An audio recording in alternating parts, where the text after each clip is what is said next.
I'm Madison Reynolds, 28 years old, and I'll never forget the night my family sold my life's work over pot roast. We're selling your research to BioGen, Dad announced between bites, as if discussing the weather. 5 years of groundbreaking cancer treatment research, gone with a signature I never knew existed. My parents, both brilliant scientists themselves, had legally claimed my work through fine print I'd overlooked years ago. That research is now valued at $3.7 billion, but the real cost was trust. Before I continue my story, where are you watching from today? Hit that like button and subscribe if you've ever had your trust broken by the people who should have protected you the most. Growing up in Boston as the daughter of Dr. William Reynolds, a prominent cardiac surgeon, and Dr. Elizabeth Reynolds, a biochemist with multiple patents to her name, excellence wasn't encouraged, it was expected. Our colonial-style home in Cambridge housed more academic awards than family photos, and dinner conversations revolved around scientific breakthroughs rather than school dances or sports games. Madison, B+ isn't acceptable when you're capable of A+, my father would say, barely looking up from his medical journals when I'd proudly show him my report card. Jennifer got straight A's again, he'd add, referencing my older sister who was already following in his footsteps at Harvard Medical School. My brother, Nathan, completed our family's academic trifecta as a rising star in bioengineering at Stanford. Family reunions felt more like academic conferences, with each of us presenting our latest achievements for parental approval. I chose molecular biology at MIT, partly out of genuine interest and partly to carve my own path distinct from my siblings. While they shadowed our parents closely, I wanted to discover something truly my own. Cancer had taken my grandmother when I was 12, and I became obsessed with understanding how cells could betray their own bodies, perhaps because I understood what it felt like to compete with your own family. The summer after my sophomore year, I stumbled upon an interesting cellular response in a lab experiment that wasn't supposed to yield anything significant. Cancer cells were responding differently to a compound I'd created accidentally through a measurement error. "This is interesting, Madison," said Dr. Rachel Harrison, my research advisor and the first person who seemed to see potential in me beyond my family name. With her salt and pepper hair always pulled back in a practical ponytail and reading glasses perpetually perched on her nose, Dr. Harrison became the mentor I desperately needed. "Follow this thread," she encouraged. "Sometimes the biggest discoveries come from the smallest mistakes." While my parents dismissed my early findings as just another student project, Dr. Harrison helped me secure additional lab time and resources. "Your approach is novel," she said. "You're looking at cell signaling pathways in a way nobody has before." My research evolved through my doctoral program, focusing on a targeted therapy that could potentially identify and neutralize specific cancer cells without harming healthy tissue, the holy grail of cancer treatment.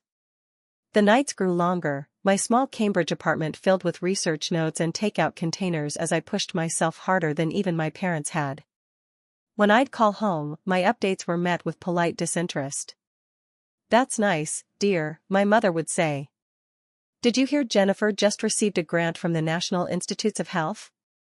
Or, "Interesting, Madison, but let me tell you about Nathan's new patent application." The only person who seemed genuinely supportive was Tyler Matthews, my boyfriend of 3 years whom I'd met at a university mixer. With his computer science background, he didn't fully understand my research, but he brought me coffee during late nights at the lab and listened patiently as I explained my latest findings. "You're going to change the world someday, Maddie," he'd say, using the nickname only he was allowed to use. And I get to say I knew you when. By my 5th year of research, we were seeing remarkable results in the lab. My targeted therapy was showing a 78% effectiveness rate in animal trials, unheard of for this type of treatment.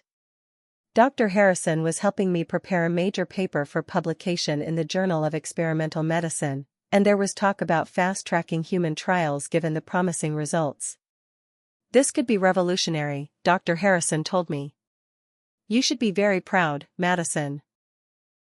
For the first time in my life, I felt I'd created something that even my accomplished family couldn't dismiss.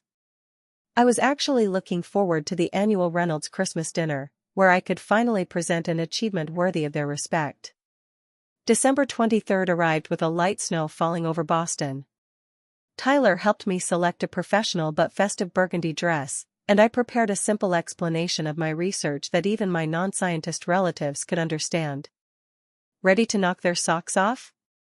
Tyler asked as we pulled up to my parents' house. I nodded, clutching my tablet with the latest trial results.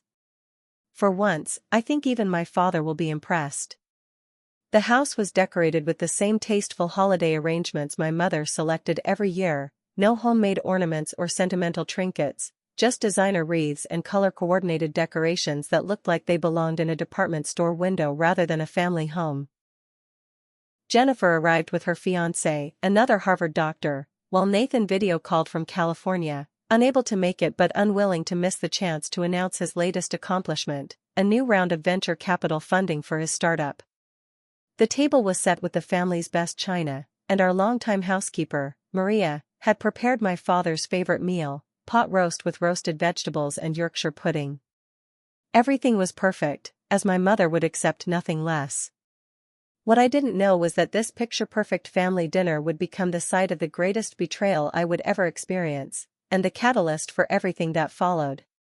The Reynolds family Christmas dinner had its own unspoken protocol. First came the drinks in the living room, single malt scotch for Dad, white wine for Mom, and whatever we children preferred as long as it was served in the appropriate crystal. Then came dinner with precisely timed courses. And finally, the family updates. Our chance to present our professional achievements like corporate quarterly reports. Jennifer, why don't you start? My father suggested after Maria cleared the main course plates. My sister straightened her already perfect posture. Well, I've been selected as chief resident a year ahead of schedule, she announced. And Dr. Blackwell has invited me to co-author a chapter in the new edition of Comprehensive Surgical Techniques. My parents beamed with pride. Exceptional work, Jennifer, my father said, his highest form of praise. Nathan's update from the video call was equally impressive. His bioengineering startup had secured $12 million in series of funding, and he'd been named to Forbes 30 Under 30 list.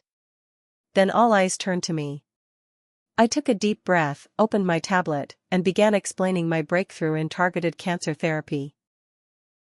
The treatment works by using a specialized molecular marker that identifies only cancer cells with specific mutations, I explained, gaining confidence as I spoke.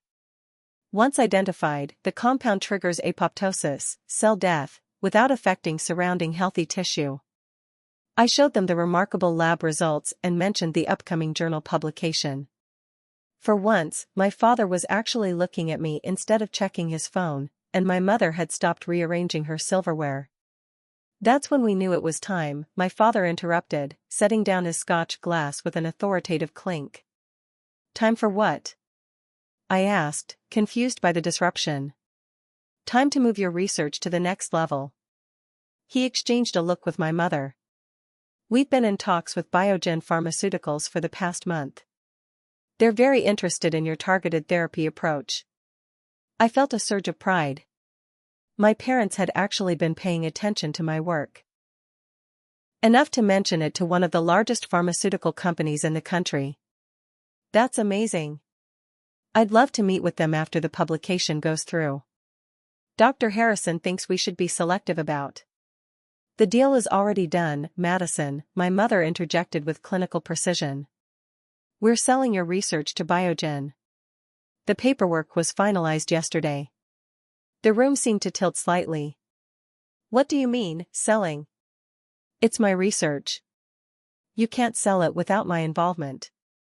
My father sipped his scotch calmly. Actually, we can. Do you remember the collaborative research agreement you signed when you first started at the lab? A vague memory surfaced, a stack of papers I'd signed during my first year when I was just getting started. My parents had established a family foundation that provided some initial funding for the university lab.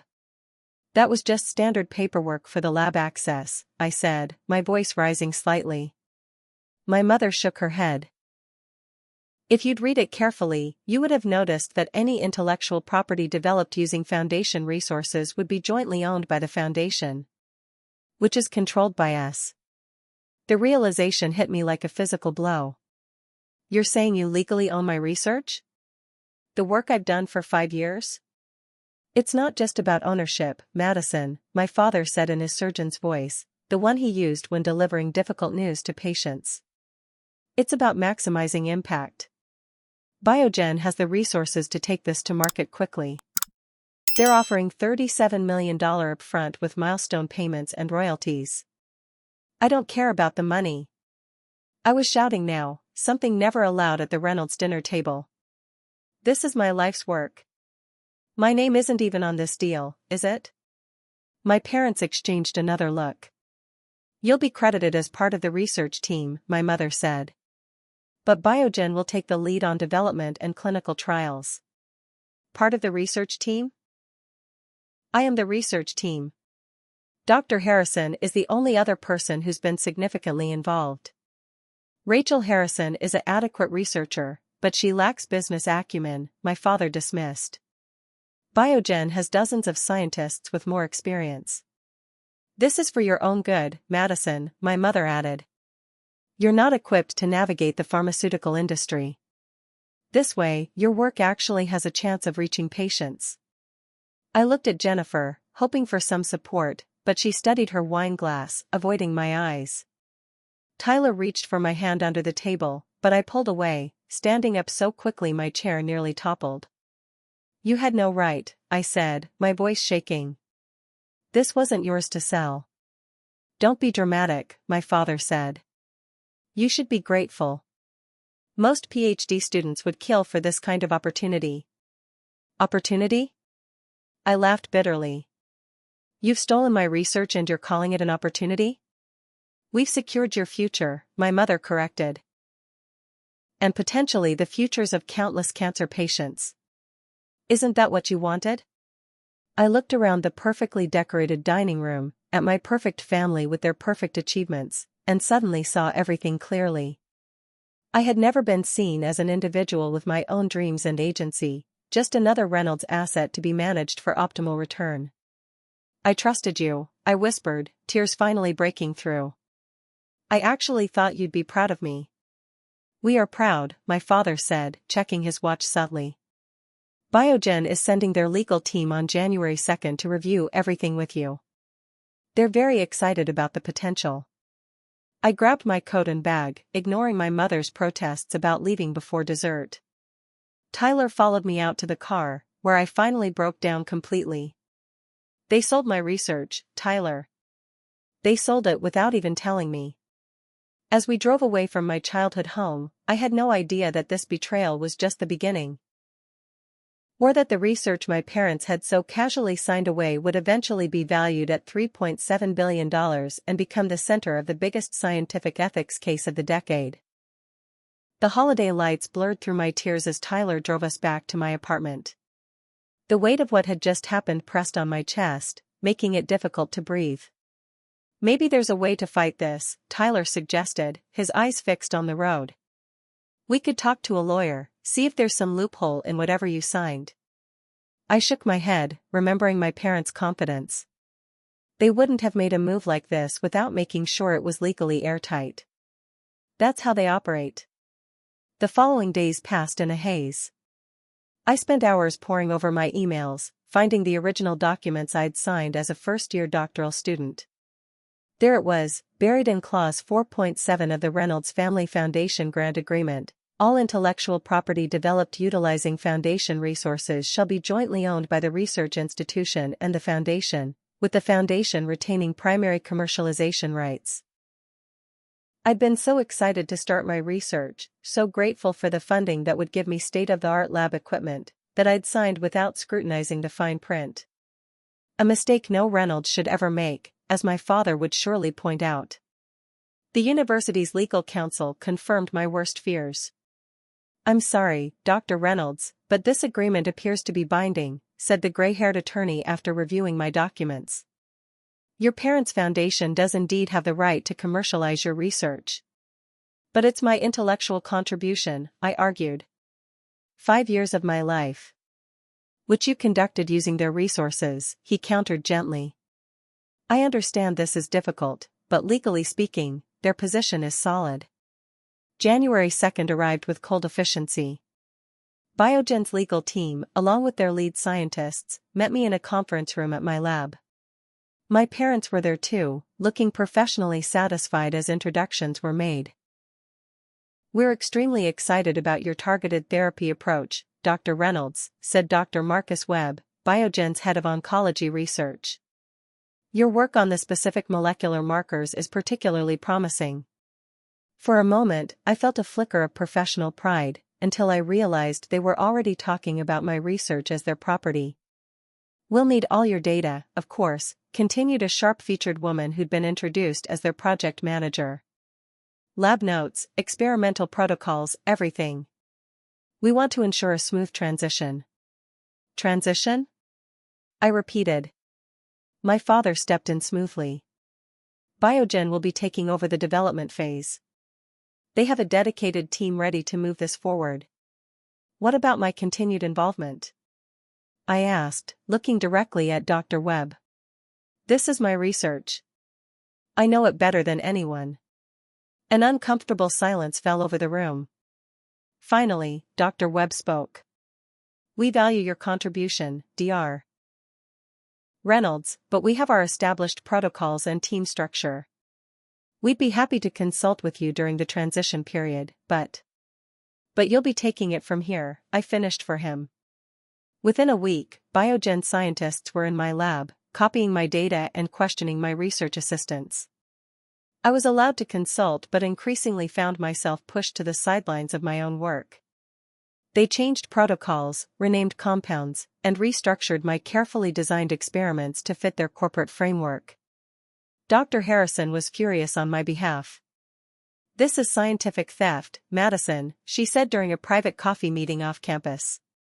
"What they're doing might be technically legal, but it's ethically reprehensible."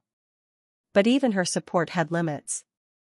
"The university won't fight this, I'm afraid," she admitted. "The Reynolds Foundation funds too many projects here. No one wants to jeopardize that relationship." By March, I was barely allowed in my own lab.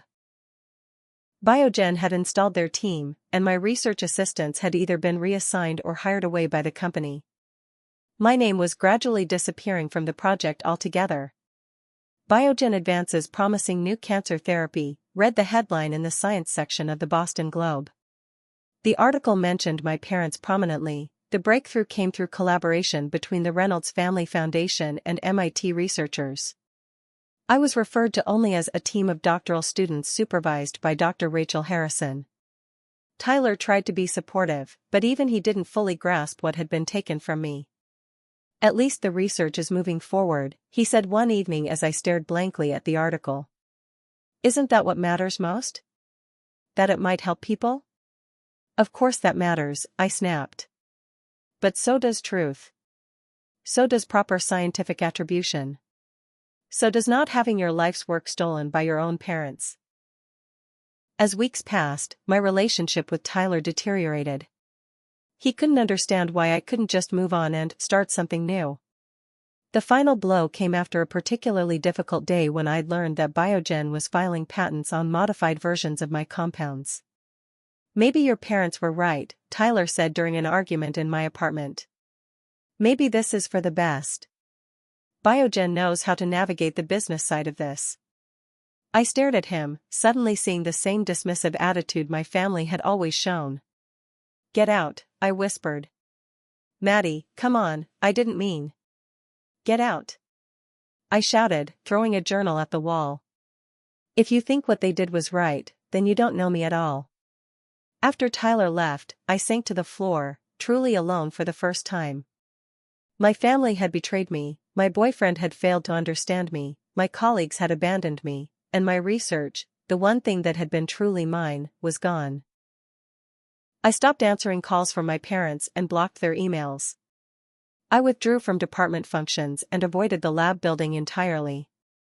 My apartment became my refuge and my prison, walls covered with notes and printouts, the only pieces of my research I still possessed. Some nights I barely slept, replaying every moment and decision that had led to this point. Other nights, I slept too much, dragging myself out of bed only when absolutely necessary. The bright, determined scientist I had been was fading, replaced by someone hollow and lost. In April, BioGen announced the beginning of preparation for clinical trials of the therapy. The press release named my father as a key scientific advisor on the project. That night, I threw my phone against the wall hard enough to shatter the screen, a physical manifestation of my broken trust and dreams. What hurt most wasn't just losing control of my research, it was being erased from it entirely. As if those 5 years of my life, the countless late nights and breakthrough moments, had never happened. As if I had never happened. By early summer, I had reached my lowest point. I was on academic leave from the university, my dissertation completion indefinitely postponed. I had no research, no relationship, no direction. I was a Reynolds without the drive and purpose that defined my family, a failure by their standards and, increasingly, by my own. What I didn't know then was that rock bottom would become the foundation for something new, something that would eventually lead me to reclaim not just my research, but my identity and purpose. July in Cambridge brought stifling heat that matched my internal state. My apartment air conditioner struggled against both the summer temperature and my indifference. I'd been existing rather than living for months now, watching from a distance as BioGen moved my research through preliminary preparations for clinical trials. My academic leave had stretched from a few weeks to regroup to an indefinite hiatus. Dr. Harrison checked in occasionally, but even her calls had grown less frequent as she respected my need for space. My refrigerator contained little beyond condiments and expired yogurt.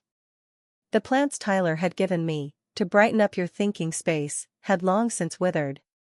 One particularly humid Tuesday, I forced myself to venture out for coffee, if only to feel the momentary relief of air conditioning somewhere other than my apartment.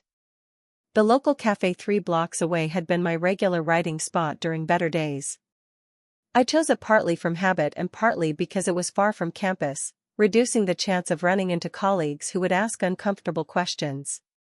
I was stirring an excessive amount of sugar into my iced coffee when a familiar voice broke through my isolation. "Madison? I thought that was you." Dr. Harrison stood beside my table, her own iced tea in hand, concern evident behind her reading glasses. "Mind if I join you?" she asked, already pulling out the chair opposite mine. I shrugged, neither welcoming nor rejecting her company. "You look terrible," she said with her characteristic bluntness. "Thanks," I replied dryly. "That's exactly what I needed to hear today." What you need to hear and what you want to hear are rarely the same thing. She took a long sip of her tea. "I've been there, you know." "Where?" "Rock bottom after having your life's work stolen by your own family?"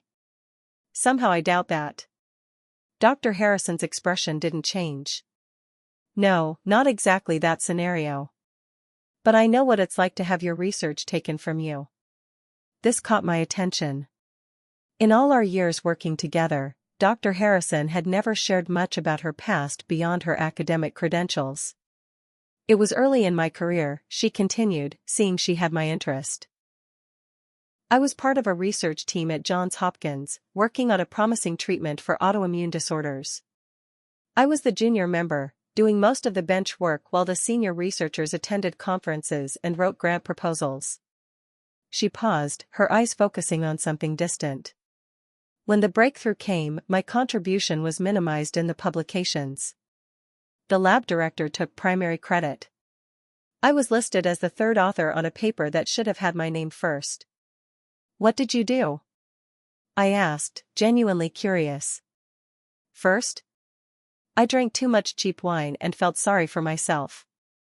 She smiled slightly. "Then I got angry. Then I got smart." She leaned forward.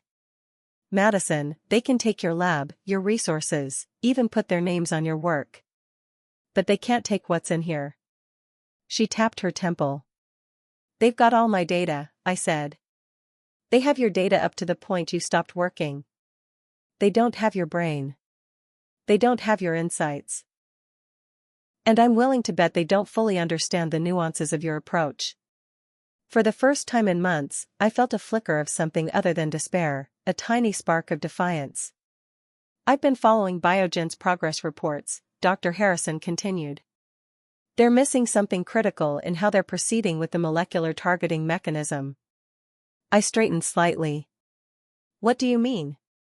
They're applying a standard protocol to your very non-standard approach. I suspect they don't fully understand the unique binding properties you identified in your last series of experiments. My mind, foggy for months, began to clear slightly as I considered her words. The calcium dependency in the binding process, I murmured. They're probably using a standard buffer solution that would neutralize the effect. Dr. Harrison nodded, a smile forming. There's the Madison Reynolds I know. It doesn't matter, I said, the brief moment of engagement fading. It's their research now. Let them figure it out. Is it just about ownership for you? Or is it about the science? About potentially helping people? I stared at my coffee. That's not fair. Life rarely is. Science even less so. She sighed. Madison, what they did was wrong. Legally questionable and ethically reprehensible. But if BioGen moves forward with a flawed understanding of your work, their clinical trials could fail, or worse, cause harm to patients. The implications hit me like a bucket of cold water. My research, in the wrong hands with incomplete understanding, could lead to dangerous side effects or ineffective treatments for desperate cancer patients. They wouldn't put something dangerous into trials, I said, but uncertainty crept into my voice. Pharmaceutical companies have rushed flawed treatments to market before, Dr. Harrison replied. Especially when they've invested millions and are eager to see returns. She pulled a tablet from her bag and opened a file. This is BioGen's latest protocol submission to the FDA. A former student of mine works there and thought I should see it. I hesitated, then took the tablet.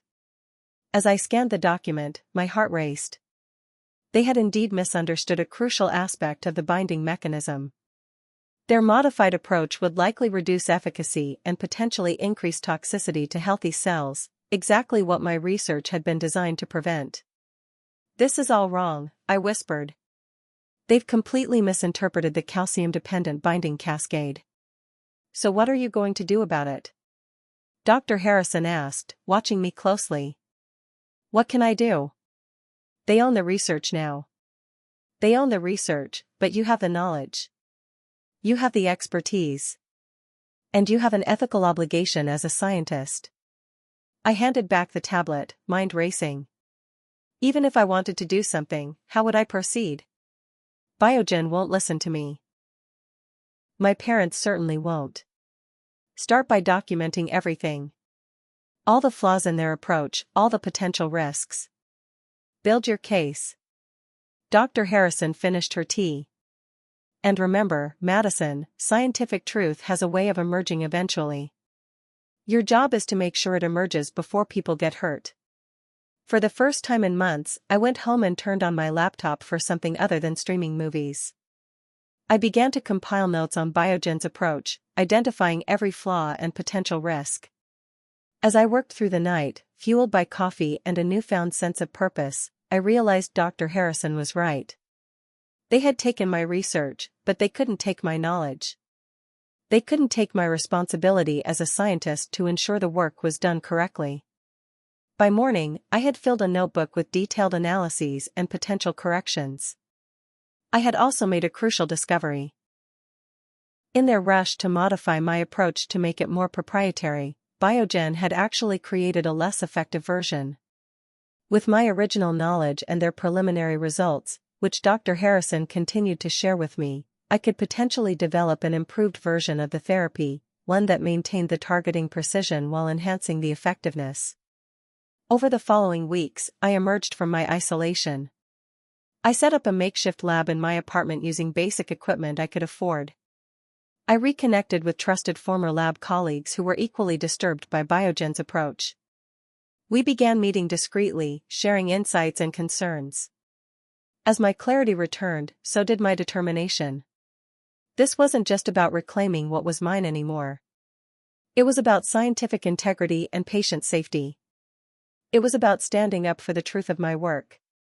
By September, I had compiled enough evidence to be certain. BioGen's approach was fundamentally flawed and potentially dangerous.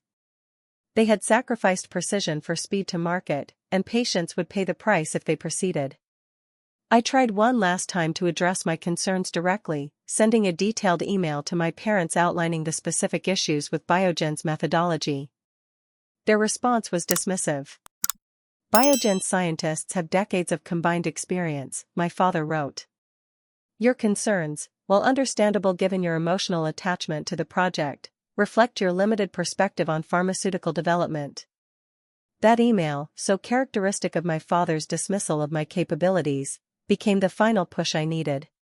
If they wouldn't listen to reason, I would have to find another way to ensure the science was done right. I contacted Sarah Jenkins, an attorney specializing in scientific ethics and whistleblower cases. Her office was small but respected, known for taking on powerful interests in the name of public safety. They've created a potentially dangerous situation, I explained, spreading my documentation across her desk. And they're ignoring clear warning signs. Sarah reviewed my materials carefully, asking pointed questions that tested the depth of my knowledge and the strength of my claims. Finally, she looked up. You have a strong ethical case, she said. And potentially legal protection under whistleblower statutes if you choose to go public with these concerns. Going public could burn every bridge I have in the scientific community, I said. Possibly, she agreed. But sometimes bridges need to burn for new ones to be built. She closed my file. The question is, Dr. Reynolds, what matters more to you, your career as it currently exists, or the integrity of your science? When I left her office, I knew what I had to do. The path forward would be difficult and lonely, but for the first time since that fateful Christmas dinner, I felt something I had lost months ago, purpose. That night, I called Dr. Harrison. I'm going to fight back, I told her. Not just for me, but for the science and the patients. I was hoping you'd say that, she replied. What's your plan? As I outlined my strategy, I felt a weight lifting. I couldn't change what had happened, but I could determine what happened next. My parents and BioGen had underestimated me, treating me as a mere stepping stone in their ambitions. They were about to discover just how much they had miscalculated. October brought falling leaves and rising determination.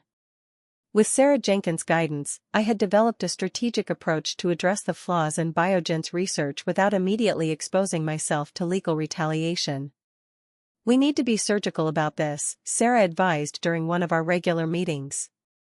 Direct confrontation with BioGen will trigger their legal team. Instead, we raise legitimate scientific concerns through appropriate channels. My first move was connecting with Diane Lawson, a respected science journalist at the Boston Tribune known for her thorough reporting on pharmaceutical developments. We met at a quiet cafe in Somerville, far from MIT and BioGen's offices. I'm intrigued by your call, Dr. Reynolds, she said, recorder placed between us. Especially given your family's involvement with this research. That's precisely why I contacted you, I replied, sliding a folder across the table. These are the technical issues with BioGen's approach to the targeted therapy. I've highlighted the potential risks to patients if they proceed with clinical trials as planned. Diane flipped through the documents, her expression growing more serious with each page. This is concerning, but I need to ask, why are you coming forward now? And anonymously at that? I had prepared for this question. The science matters more than attribution. Patient safety matters more than my name on a paper. I've explored internal channels to address these concerns and hit walls at every turn. Your parents are prominently associated with this research, she noted. This story would inevitably impact them. I'm aware, I said, meeting her gaze steadily. But ethical scientific practice has to transcend personal relationships. After 2 hours of detailed discussion, Diane agreed to investigate further, contacting independent experts to verify my claims before publishing anything. My next step was more direct. Using information provided by Dr. Harrison's FDA contact, I submitted an anonymous tip to the agency's Safety Review Board, detailing specific concerns about BioGen's testing protocols and highlighting inconsistencies in their safety data. Meanwhile, I was building a coalition of allies. Dr. Harrison introduced me to former colleagues who had been similarly sidelined by corporate interests. Dr. Michael Chen had watched his diabetes research get redirected toward more profitable applications against his recommendations. Dr. Amara Washington had blown the whistle on data manipulation at a pharmaceutical company and subsequently struggled to find academic positions despite her impeccable research record. The system is designed to protect institutions, not individual scientists, Dr. Washington told me during one of our strategy sessions in Dr. Harrison's living room. But science itself eventually corrects course if enough of us stand up for the truth. Together, we formed what we half-jokingly called the Scientific Integrity Project, meeting weekly to review BioGen's public statements and regulatory filings, identifying discrepancies and potential safety issues. While this public-facing battle was unfolding, I was engaged in an equally important private effort. Every night after these meetings, I returned to my apartment, now transformed into a miniature research space, and continued developing my improved version of the therapy. Using only commercially available compounds and equipment I could afford on my dwindling savings, I tested variations of my original approach. Without BioGen's resources, progress was slow, but my intimate knowledge of the research gave me an advantage their team of scientists lacked. By November, two significant developments occurred. First, Diane Lawson published a carefully worded article titled "Questions Raised About BioGen's Promising Cancer Therapy," highlighting the scientific concerns without directly attributing them to me. Second, I had a breakthrough in my home lab. By modifying the calcium binding sequence in a way BioGen hadn't considered, I managed to improve the targeting precision by an estimated 22%, a significant advancement that would reduce potential side effects while enhancing effectiveness. The article sent ripples through the scientific community. BioGen's stock price dipped temporarily as investors grew nervous about potential delays in the approval process. The company issued a standard statement asserting their commitment to safety and dismissing the concerns as speculative. My parents called me for the first time in months. "I assume you're behind the Tribune article," my father said without preamble when I finally answered. "Hello to you too, Dad. This is childish, Madison. Raising public alarm about well-tested protocols because you're upset about ownership issues." "This isn't about ownership," I countered. "It's about scientific accuracy and patient safety. BioGen is cutting corners. They have decades of experience bringing drugs to market," my mother chimed in from the extension. "Something you completely lack. Experience doesn't matter if they're ignoring fundamental aspects of how the therapy works," I said. "Have you actually reviewed their modified protocols yourself? Or are you just trusting them because they're paying you?"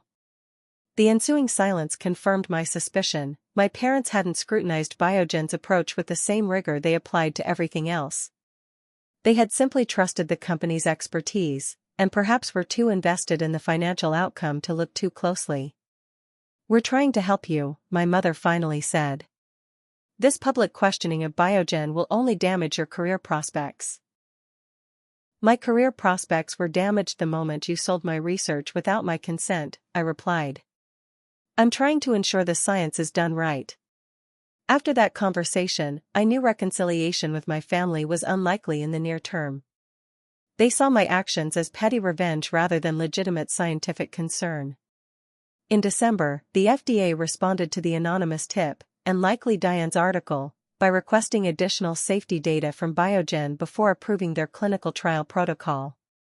It was a small victory, but a significant one. It bought time and applied regulatory pressure. Throughout this period, Sarah Jenkins kept me informed of my legal position. "So far, you've operated within protected parameters," she assured me. "Raising legitimate scientific concerns through proper channels is legally defensible. But be careful about your ongoing research. BioGen could claim you're using proprietary knowledge." "I'm only using my own expertise and publicly available information," I insisted. "Everything I'm developing now is distinct from what they purchased." "Document everything," she emphasized. Every step, every decision, every data point. Create a clear trail showing independent development. As the new year approached, I decided it was time to escalate my efforts. BioGen was pushing back against the FDA's requests, lobbying for faster approval and dismissing the safety concerns as competitive interference. I needed to make a more definitive move. After consulting with my small coalition of allied scientists and Sarah, I decided to present my improved methodology at the American Association for Cancer Research's Winter Conference. "This is risky," Dr. Harrison warned. "You'll be directly challenging BioGen and your parents in a very public forum." "It's time for the scientific community to see the complete picture," I replied. BioGen is proceeding with a flawed approach that compromises the potential of this therapy. I can demonstrate a better alternative. As I prepared my presentation, Diane Lawson's follow-up investigation uncovered internal BioGen emails suggesting executives were aware of the calcium binding issues but had decided to proceed anyway, calculating that the therapy would still be effective enough to gain approval and generate revenue, even if it wasn't optimal. This revelation strengthened my resolve. This wasn't just about scientific accuracy anymore, it was about corporate ethics and patient welfare. The night before the conference, I received an unexpected visitor. Tyler stood at my apartment door, looking uncomfortable. "I heard you're presenting tomorrow," he said. "I wanted to wish you luck." I hesitated, then invited him in. My apartment, once our shared space, was now unrecognizable, white boards covered with molecular diagrams, a makeshift lab on what had been our dining table. "You've been busy," he observed. "Fighting for what's mine," I replied. "For what's right." "I know," he said quietly. "I should have supported you better. I didn't understand what this really meant to you." His apology was genuine, but too late. We had grown in different directions. Still, I appreciated the gesture. "Thank you for coming," I said sincerely. "It matters." After he left, I returned to my presentation, making final adjustments until the early hours. Tomorrow would be a turning point, whether toward vindication or further isolation remained to be seen. But for the first time since that Christmas dinner, I felt fully aligned with my purpose as a scientist and my worth as an individual. The battle lines were drawn. BioGen had resources, legal power, and my parents' support. I had scientific truth, growing evidence, and my own determination. It would have to be enough. The American Association for Cancer Research Conference buzzed with the usual excitement of scientific exchange, but an unusual undercurrent of tension rippled through the molecular therapy sessions. Word had spread about my presentation and its potential implications for BioGen's highly publicized cancer treatment program. I spotted my parents in the third row of the auditorium as I prepared my slides. They hadn't attempted to contact me since learning about my presentation. My father's face was impassive, while my mother fidgeted with her conference badge. Several BioGen representatives, including Dr. Webb, occupied the front row, laptops open and legal pads ready. Dr. Harrison gave my shoulder a reassuring squeeze before taking her seat. "Remember, stick to the science," she whispered. "That's your strongest ground."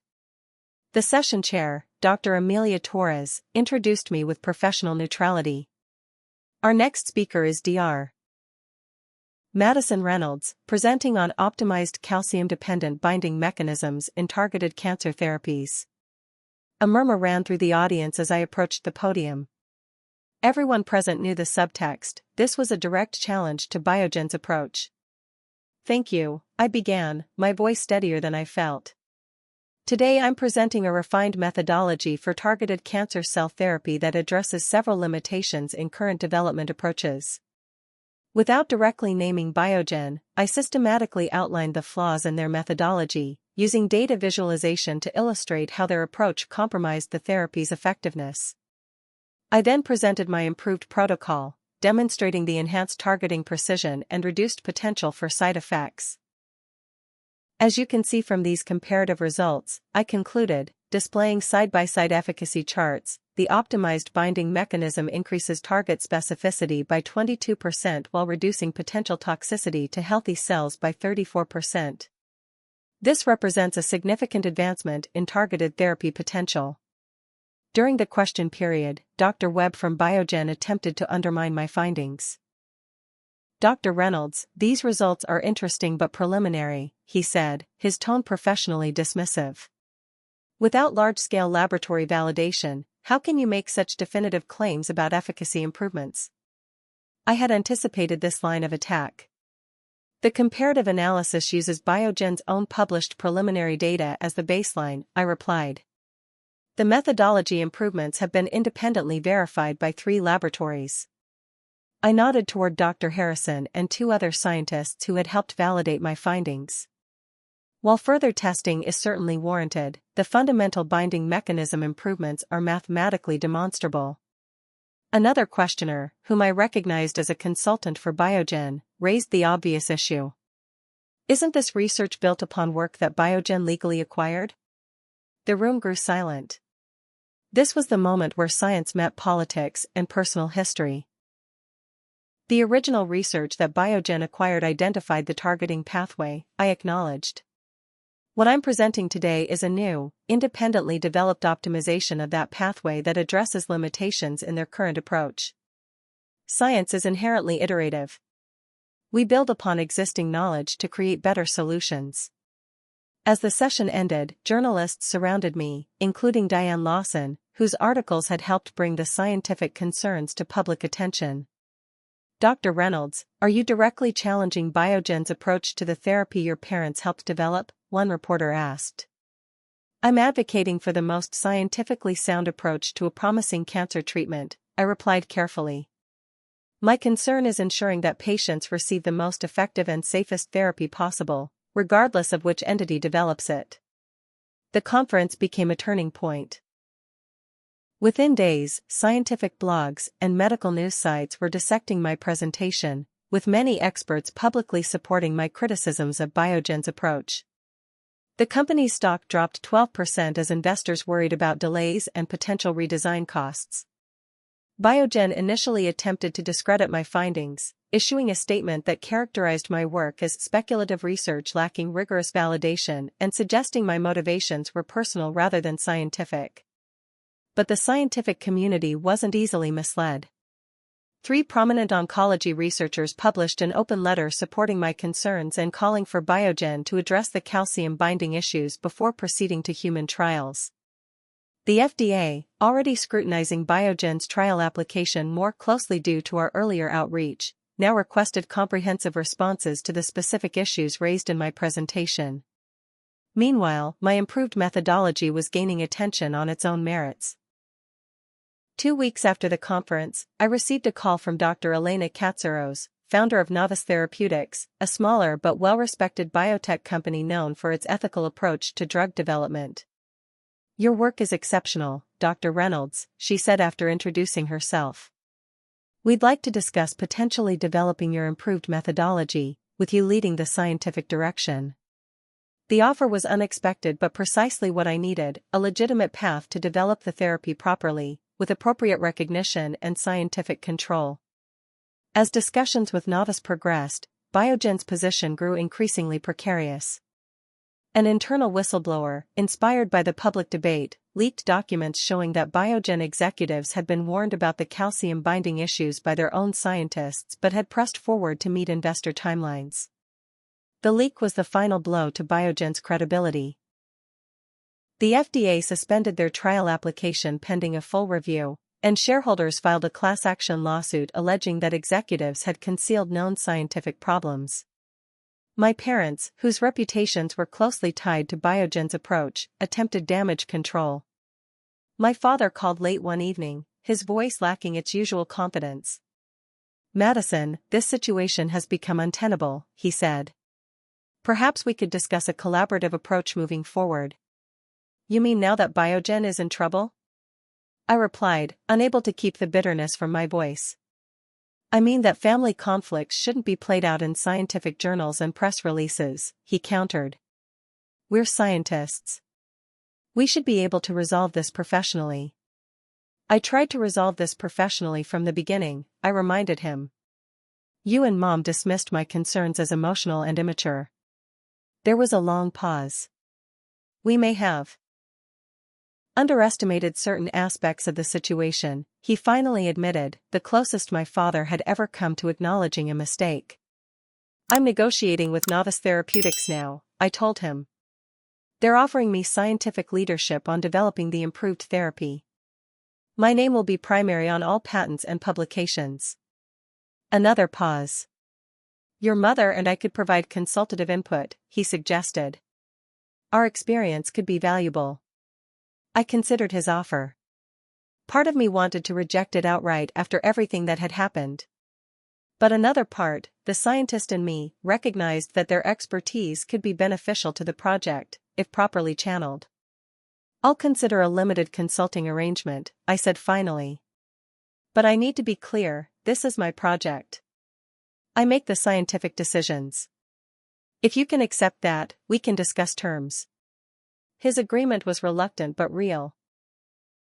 A fundamental shift in our relationship dynamics that would have been unimaginable a year earlier. In March, I formally accepted Novice Therapeutics' offer to lead their new targeted therapy division. Dr. Harrison joined as a senior advisor, and we assembled a team of scientists committed to both scientific excellence and ethical development practices.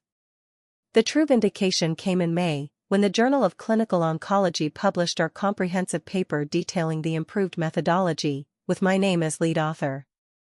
The paper received immediate attention, with leading oncologists praising its rigorous approach and promising results.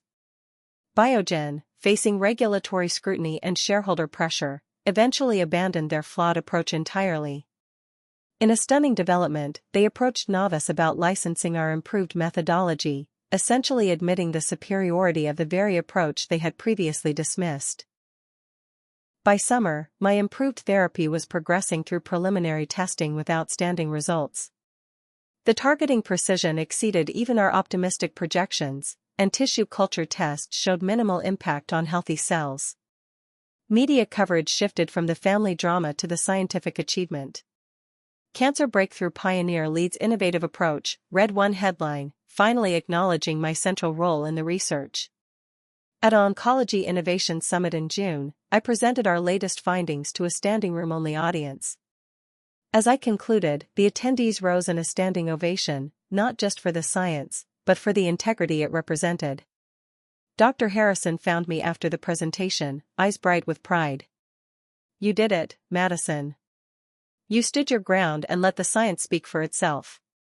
I smiled, feeling a complex mix of vindication, satisfaction, and lingering sadness for the family relationships that would never be the same. The work isn't done yet, I replied. We still have to get this to patients. Yes, she agreed.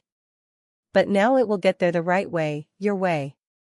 As I looked out over the conference hall, filled with scientists excited about our approach, I realized that what had begun as a fight to reclaim what was taken from me had evolved into something more important, a stand for scientific integrity and the patients who would ultimately benefit from it. The betrayal at that Christmas dinner had been painful beyond words. But it had also been the catalyst for something I could now recognize as necessary, my complete emergence from my family's shadow into my own scientific identity. And that, perhaps, was worth even more than the $3.7 billion valuation that Novice Therapeutics would eventually receive.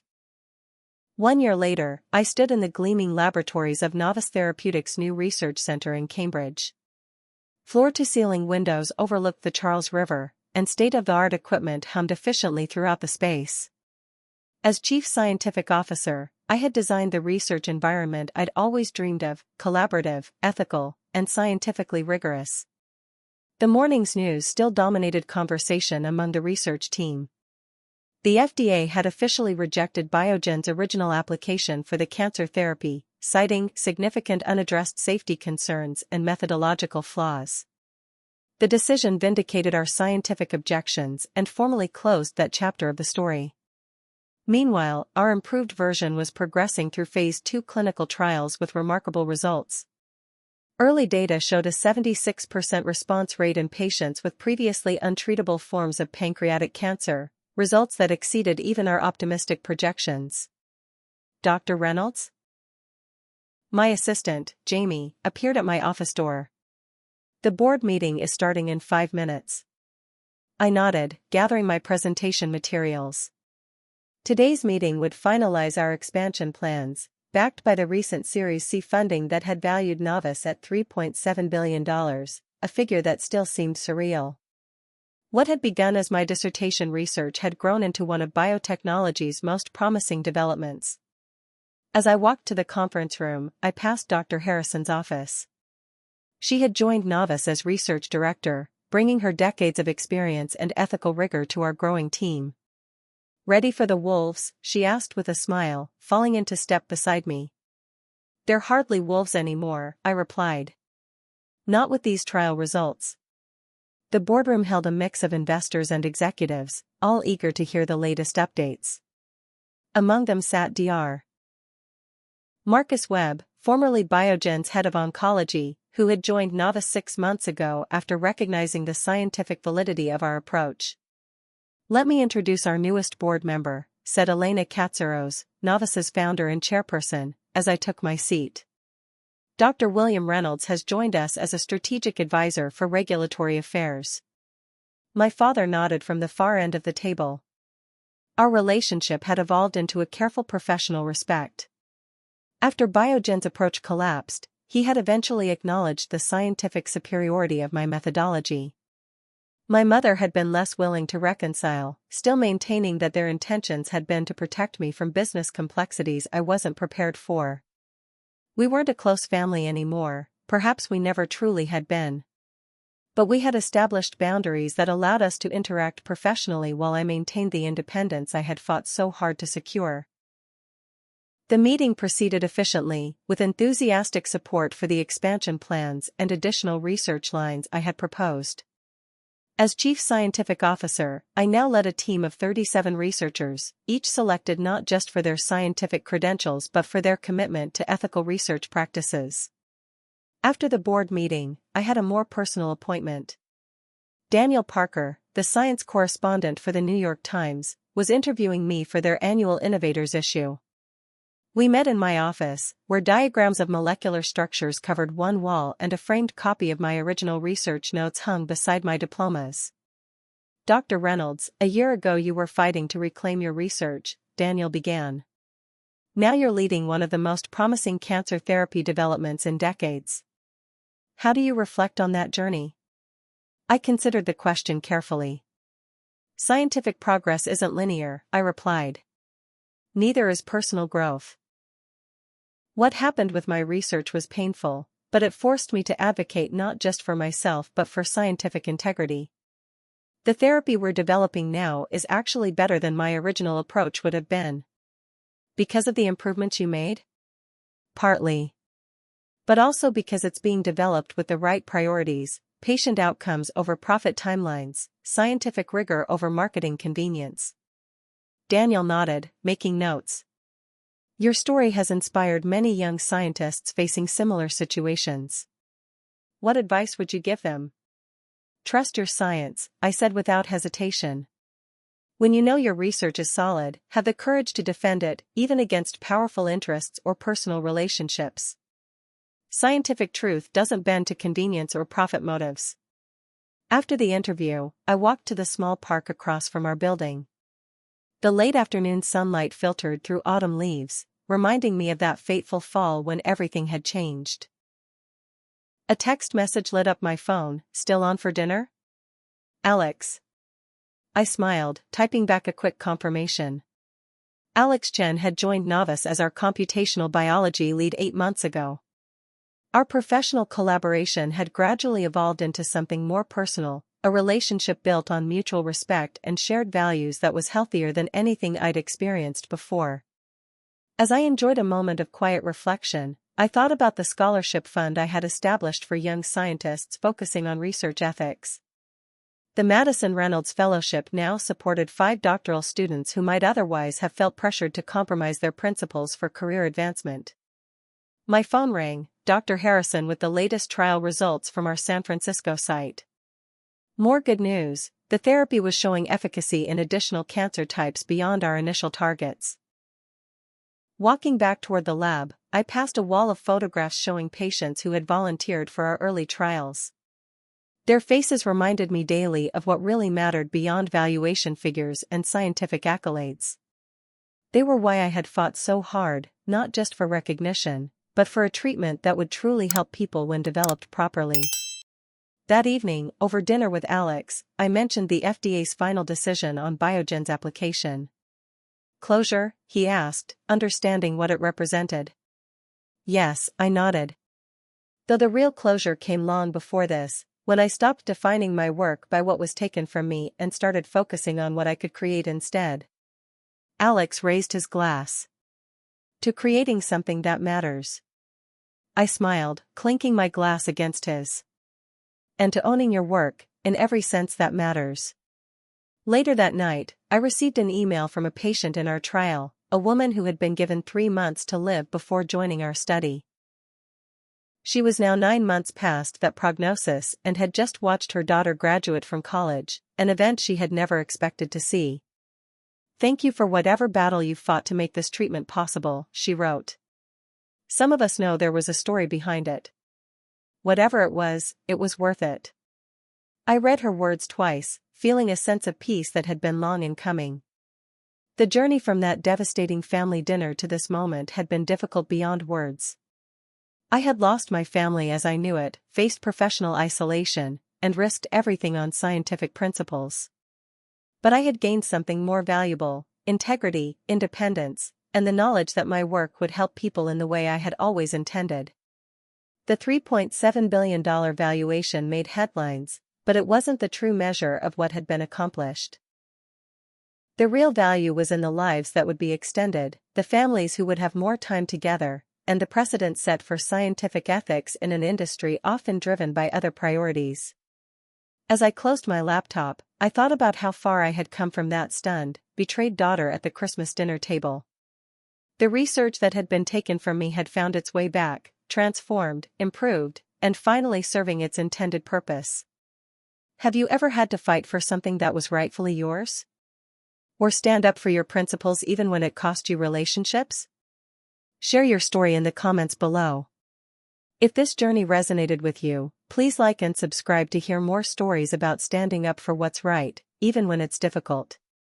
Thank you for listening to my story, and remember, your work, your passion, and your integrity are always worth defending.